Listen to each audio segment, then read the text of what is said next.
Bar restaurant వ్యాపారం నష్టాలలో ఉంది అని తెలంగాణ రాష్ట్ర రెస్టారెంట్ బార్ ఓనర్స్ అసోసియేషన్ సభ్యులు తెలిపారు.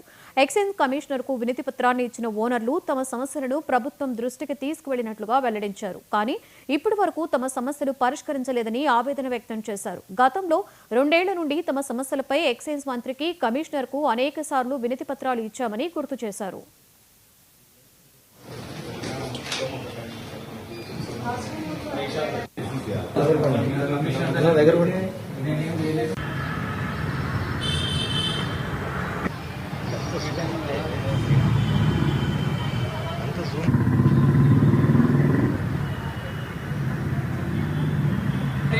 అధికారులు కానీ కంపల్సరీగా ఇట్లా మాకు ఈ యొక్క పరిష్కారం మేమేం గొంతేమ కోరికలు కోరతలేదు, మేము న్యాయబద్ధమైన కోరికలు కోరుతున్నాం. ఇదే ఇట్లా ఉంటే కంపల్సరీ ఇదే కమిషనర్ ఆఫీస్ లో దాని ఈ రోజు తెలుసుకోవాల్సిన విషయం ఉంది. ఏది ఆంధ్రాలో బార్ల గురించి పాలసీ పెట్టిండు.